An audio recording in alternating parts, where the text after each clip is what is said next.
And here we are on the show. It's me, Hugh. That's Lalo. And we have Mary Creek joining us, too, as the third staff member on the show today, Liquid Lunch. And we have Frank-pennate joining us from Pencon-construction. Frank. Yes. Great to have you back. Nice being here. And we're talking concrete, right? Concrete's good. It is good. I love concrete. White gold. What?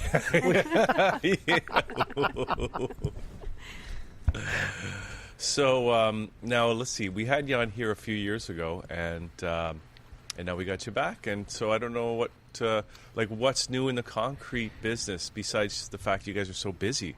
Well, speaking for ourselves, Pencon is now going into its 30th year of operation.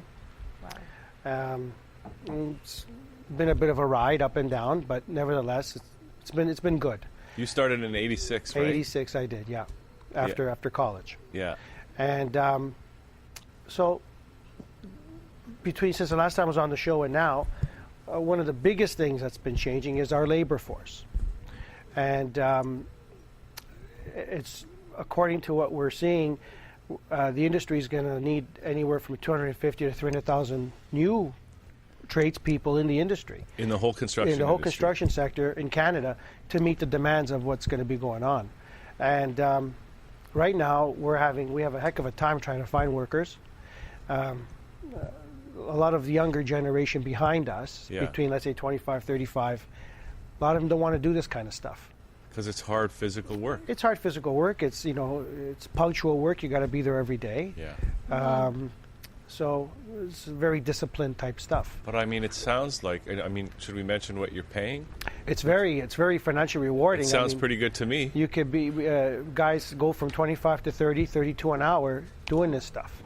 And in our company, we have benefits set up. We have a pension plan set up, as many do. Yeah. And still, you can't attract enough guys to want to learn it. Because to me, that's a little surprising. Because I'm always thinking that there's a shortage of jobs out there, right? Jobs are out there. You got to want to do them. Does training help to? We train them. If they're willing, if they have interest and they like it, we train them ourselves. So somebody can come in green off the street. And within a couple of months, they'll have the basics down, and they can finish a slab of cement somewhere. So pretty much somebody who's watching this right now, they could come apply at your company. Even me, right? Oh, sure. Okay. Definitely you. Yeah, actually, Frank, we should talk after the show. Okay. This could work out great. I'm from Alberta. Okay, I was born in Alberta, although obviously I'm mixed heritage. And it's like in Alberta, everybody's got a construction job. There's always all kinds of construction jobs. I went out to visit a friend and ended up doing some carpentry. But I want to know from you, because I'm very interested in business, how has overall business changed, like over the 30 years? Drastic. There's a lot more rule and regulation. These days, financing even has gotten more challenging. Banks go through a lot, especially here in Canada or Ontario, before you borrow any money whatsoever. So the ventures become a little more challenging. Because we started in '86 when we did, things were a little more lenient.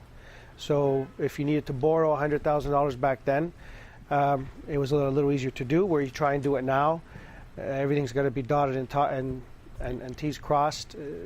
So you have to have a lot of more background and backup before you get into it. That's been one.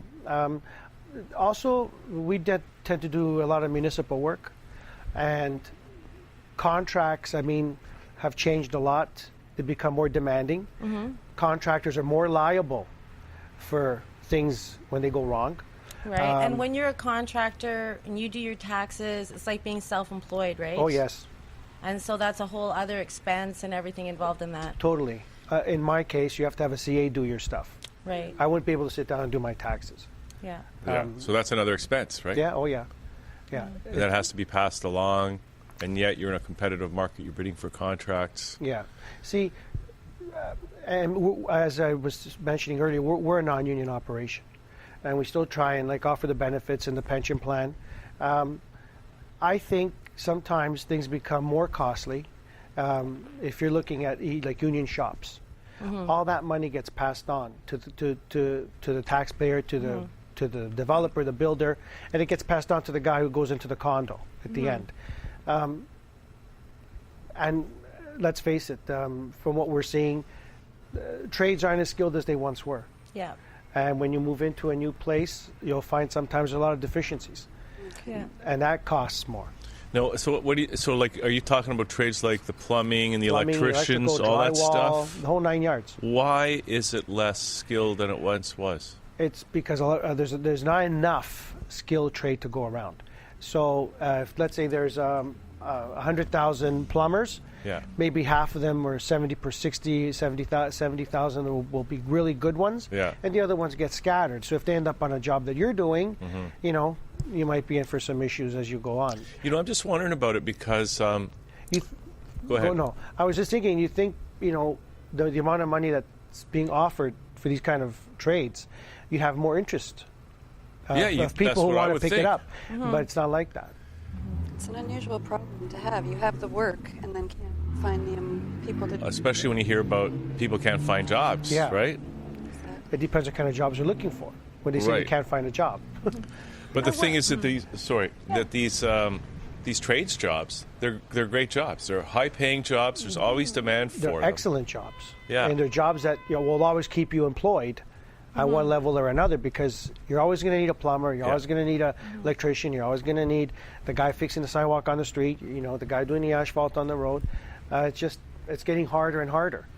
And See, I wonder if what is going on here is that our younger workforce are looking for jobs that have a root in it that is beyond the single bottom line of making money. So maybe, you know, you were talking about now you're getting into doing construction on seniors' projects, or, like, to my mind, having grown kids of my own. It's like when my daughter's a sonographer, and when she decided she was offered great jobs in the suburbs and hospitals, and she said, well, Mom, I'm going to take the job in the inner city where I'm needed the most. And I wonder if our young people don't actually need an ethical motivation, you know. I think we do, because a lot of the people that are in the industry right now are mostly foreign workers that are keeping everything going.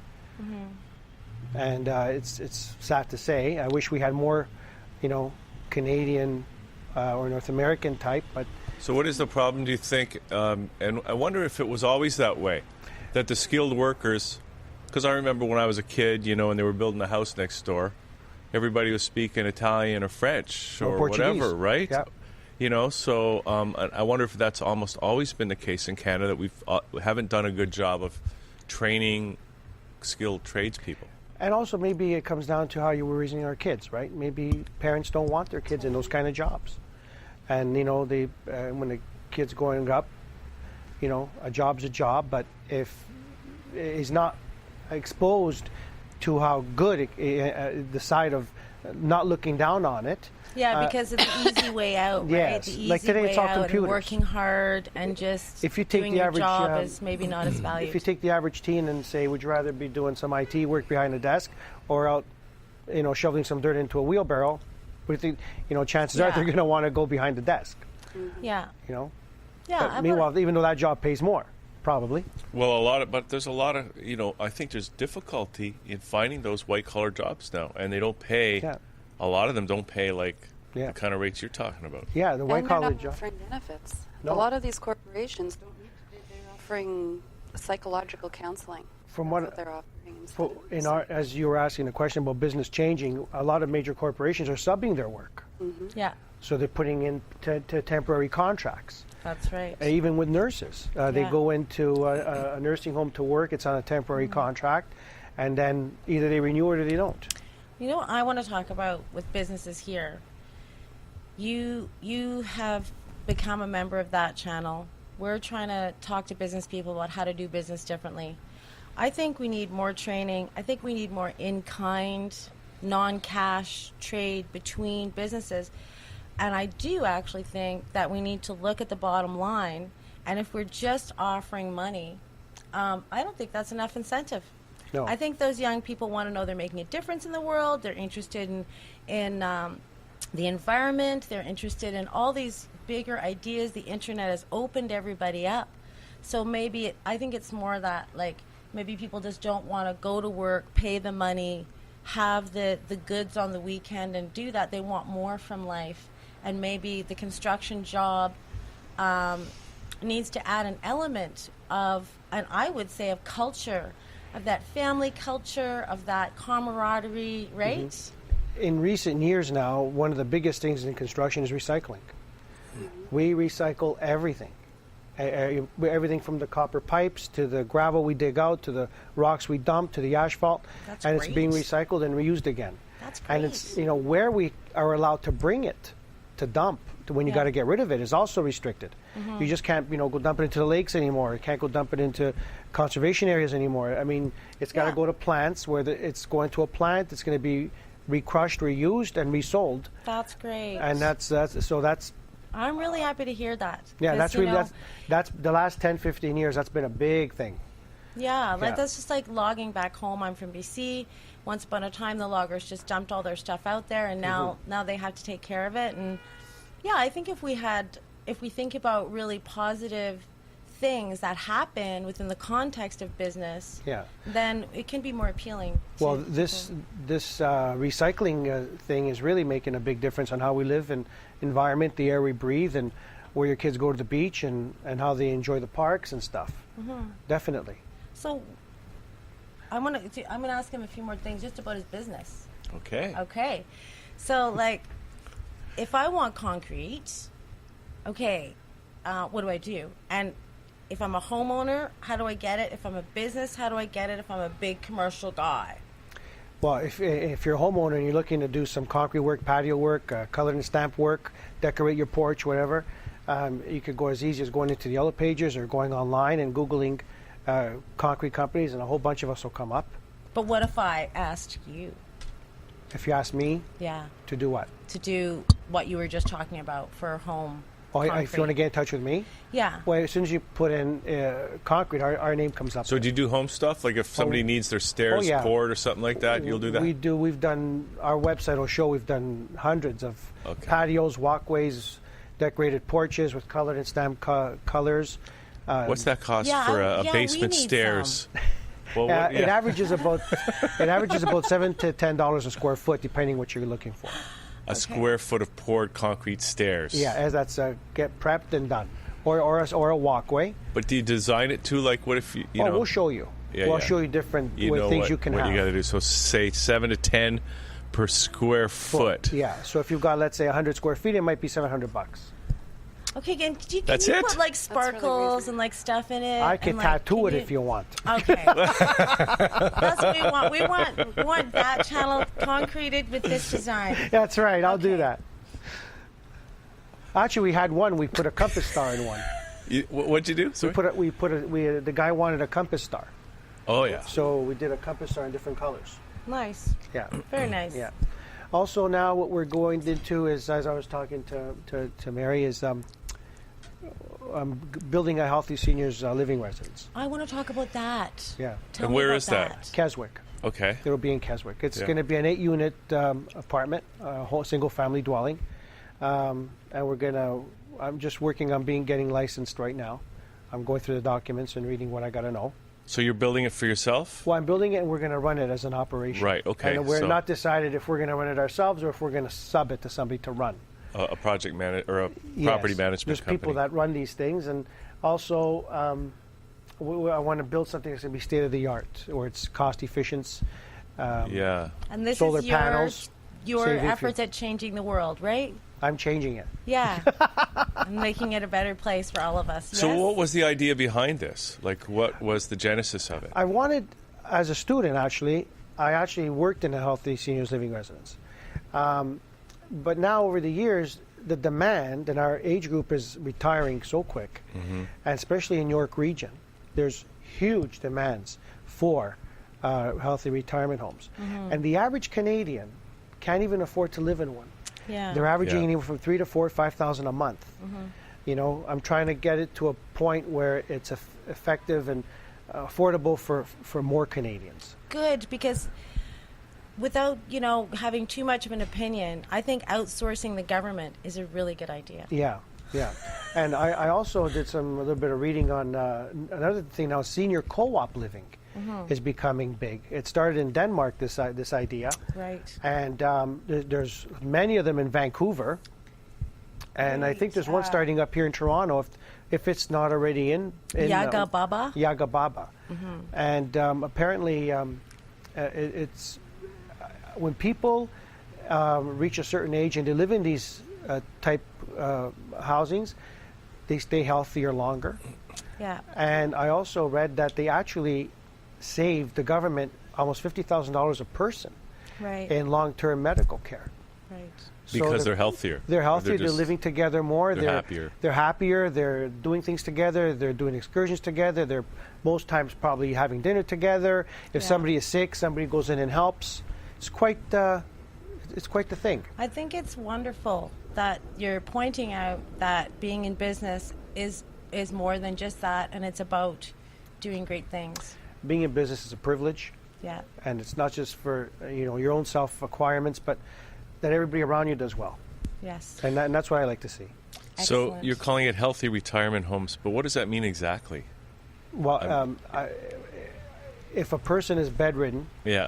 or if there's a lot of health issues, we would not be qualified to take them in. So it's for healthy seniors Oh, I that see. they're active. Okay.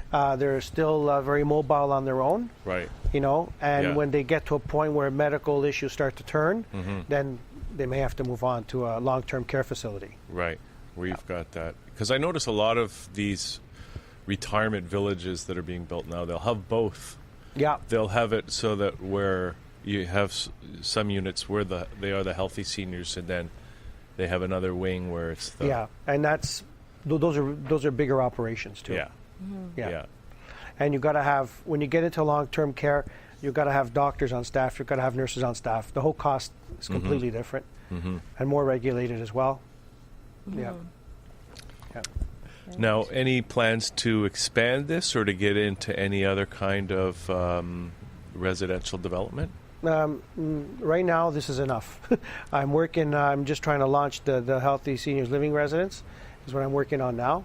And I'm going to call it the Vita Alegria, Harmony Living. Cool. Vita Alegria, retirement place, Harmony Wonderful. Living. That's wonderful. That's a wonderful thing to support. Yeah. If there's any corporate sponsors out there that want to come and sponsor Pencon-Canada, I think they ought to do that. I want to put your phone number out here a second and say if there's any young people out there that want to get into business and do something really good for the world, you can call Frank at 416-654-3277. Yeah, Yeah, let's Awesome. get going. Let's do some good business, right? it is true.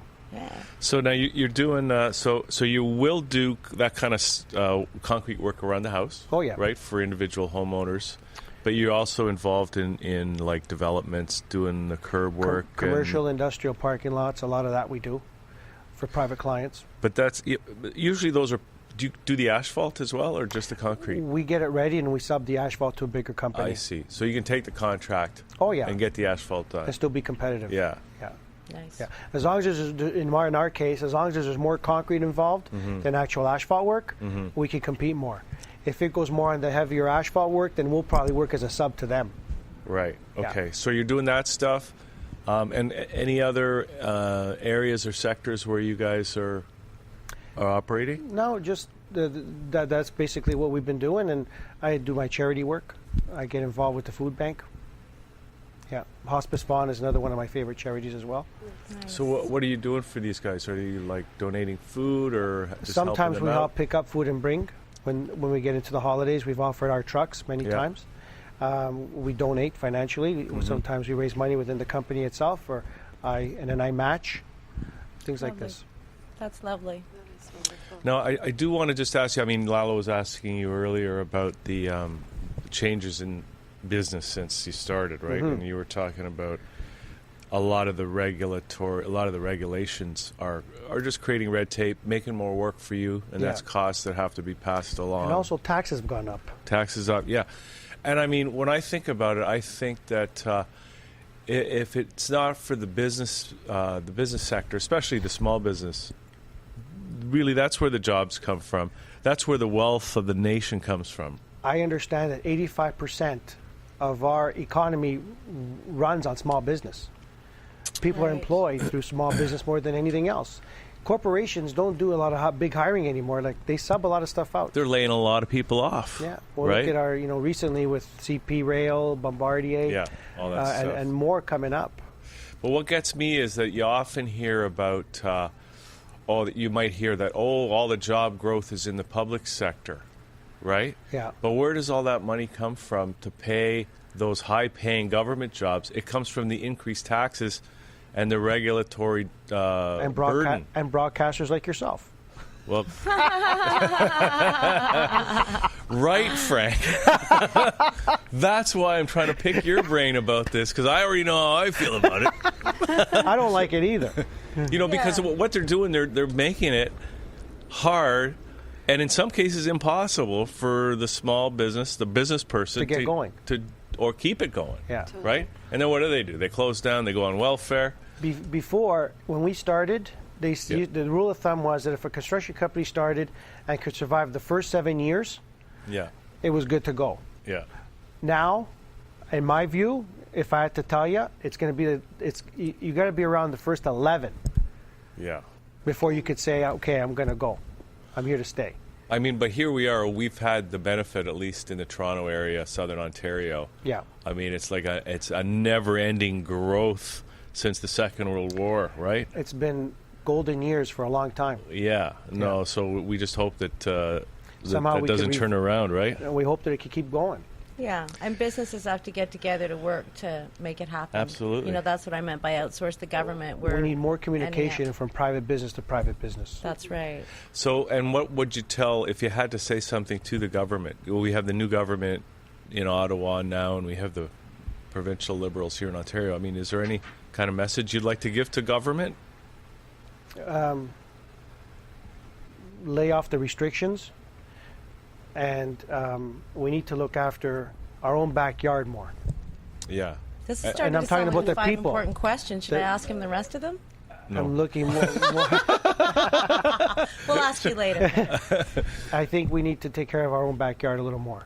And that, I would think that would mean, and we hear governments talking about it, we need to have more apprenticeship programs and stuff Yes, like that for the definitely. trades, right? Definitely. But it's all talk. I've been hearing them talk about it for 20, 30 years. Yeah. But And nothing happens. No, nothing happens. And then they go and they say, well, we have to bring in the skilled labor from other countries, which hurts those countries. Yeah. And as our deficits keep climbing, Yeah. we have one government trying to bring them back. We have one guy trying to push them forward. It becomes more of a burden on all of us. Absolutely. Businesses, small, big, large, and even the average consumers. Yeah.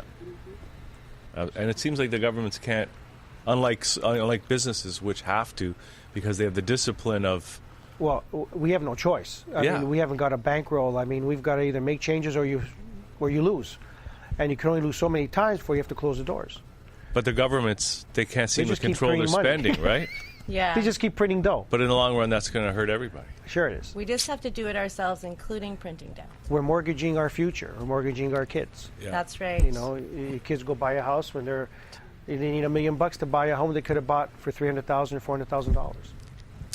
So, no, we've given out the phone number for anybody who would like a job or know somebody that could use a job. Or anybody Or need any needs concrete work concrete. done?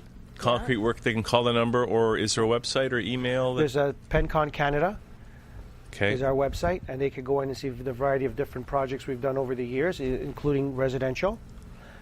And we're actually revamping that site right now. And if anybody looking for the information on the seniors project we got going, feel free to call. All right. And that number is 416-654-3277. Yeah. You're going to be able to watch this on thatchannel.com's YouTube station anyways. And maybe you'll become a member like Frank did, and we can keep talking about how to do business better. Absolutely. Oh, yeah. And plus, Frank's ad will be in the new paper. That's right. So you can just pick up the paper. Yeah. That channel's doing so much exciting stuff. There you go. Okay, Frank, it's been great to see you again and have this conversation. It's been a pleasure coming back, and I love your show. Okay, thanks, All right. man. Thank you so Okay. much. Okay, we're going to take a little break here at Liquid Lunch. We got a lot more coming up, so stay tuned because it's going to be fun. That was nice.